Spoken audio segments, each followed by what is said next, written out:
What you see with the 2018 Mercedes-Benz E400 4MATIC Coupe is clear, crystalline, even.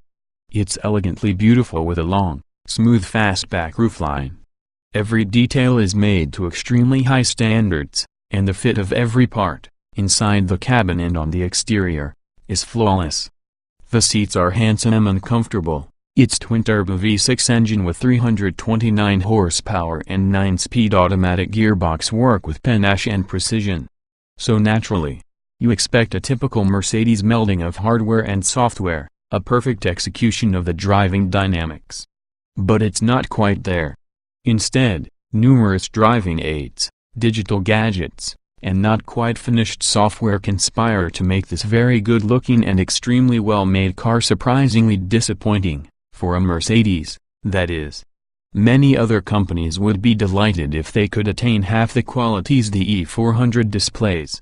But we expect any product from Stuttgart to be completely ready for regular use without cavil, and this one doesn't measure up.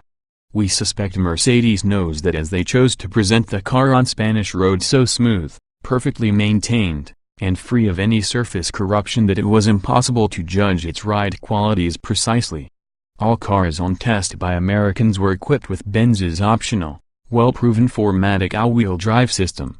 While both standard steel spring chassis and cars fitted with the optional air body control pneumatic suspension were on hand, differences between them were albeit imperceptible on the splendid roads around gloriously sunny Barcelona. Driving in such conditions should have been an unalloyed pleasure, but the imperfect driver's aid systems tended to temper our end-of-winter good humor. The Mercedes Dynamic Select system allows the choice of 5 settings: Comfort, Eco, Sport, Sport Plus, and Individual, in which a driver can adjust throttle response, the start-stop function, and the way the steering responds to various dynamic inputs. Steering wheel position, rate of movement, chassis side loading, and rate of acceleration-deceleration, and perhaps the phase of the moon, are taken into account by the software, which then integrates the sensor inputs. But not perfectly so at times, as the force feedback at the rim varies enough that the driver often senses unpredictable variability under cornering and other maneuvers. There are shift paddles for the Nymptronic transmission, but the Mercedes-built unit is so perfectly adapted that there really isn't much point to using them. Just as there isn't much point in burdening this excellent and very comfortable grand touring car with a wide variety of inappropriate sports-oriented features that are clearly antithetical to its true purpose, which is surely long-distance travel and great comfort. Bigger in every dimension than its predecessor, the 2018 E-Class Coupe is genuinely tailored for 4 full-size adults. The rear seats are spacious and headroom is adequate for adults up to 6 feet or so, although passengers with very long legs might not find the rear compartment a place they'd choose to be for a day-long journey. It is probably useful to think of the E400 as an affordable S-Class coupe rather than as a true sports model, a role more likely assigned to AMG derivatives.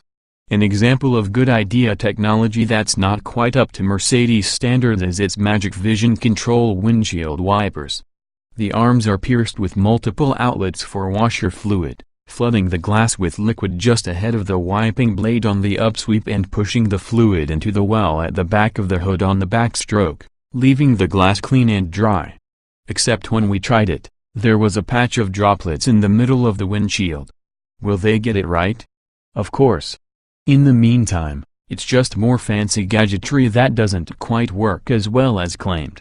Or, as in the case with the front seats, does work as intended, but only after an excruciating fuss with multiple controls requiring both hands. The driver's left-on Mercedes' brilliantly conceived door-mounted analog model of the seats themselves adjusts height, reach, and backrest angle. But to handle the heaters, adjust the lumbar supports up and down and in and out, or activate the massage function, the right hand must be on the console-mounted command controller for the infotainment screen. It's the perfect example of too much of a good thing. We found it hard to determine whether the optional drive pilot is a good thing or not. Its distronic function allows the car to follow another at a fixed distance, right up to the electronically limited U.S. mark at 130 miles per hour top speed. The steering pilot function, activated by a double pull on a column-mounted switch, allows the car to steer itself up to that same speed in ideal conditions, that is, well-marked lane limits for the sensors to see, or up to 81 miles per hour if the marking is unclear or non-existent.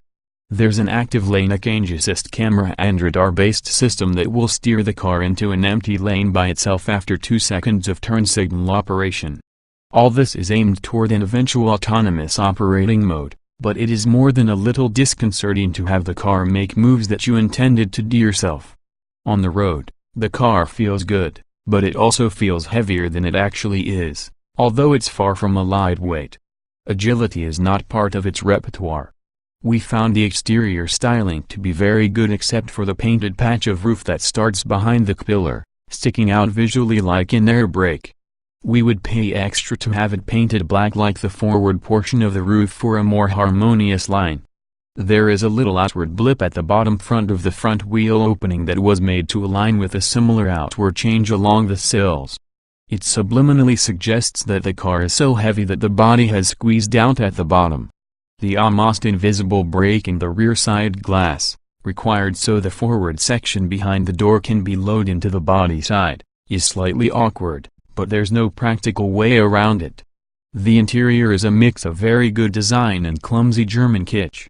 It is apparent from the press material that the 6 radial bladed round AC outlets on the instrument panel are thought to be especially stylish, but they look all too much like kitchen sink drains. They are set into a well-organized panel that can be of many finishes, from wood to metal to carbon fiber or its simulacrum, but they're just over the top. Although not quite as much as the starter button surround, which has its blades in a spiral pattern. Make no mistake.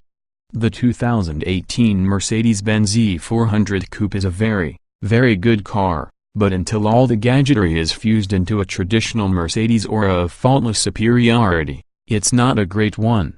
2018 Mercedes-Benz E400 4MATIC Coupe specifications on sale summer 2017 price $58,000 base engine 3.0 liters twin turbo dock 24 valve V60 329 HP at 5,2506, 000 revolutions per minute, 354 lb-ft at 3,5005. 250 revolutions per minute transmission 9-speed automatic layout 2-door, 4-passenger, front engine, AWD Coupe EPA mileage 2,028 miles per gallon city wheel XWXH 190.0 by 73.2 by 56.3 in wheelbase 113.1 in weight 4,057 pounds 060 miles per hour 5.2 seconds top speed 130 miles per hour show more.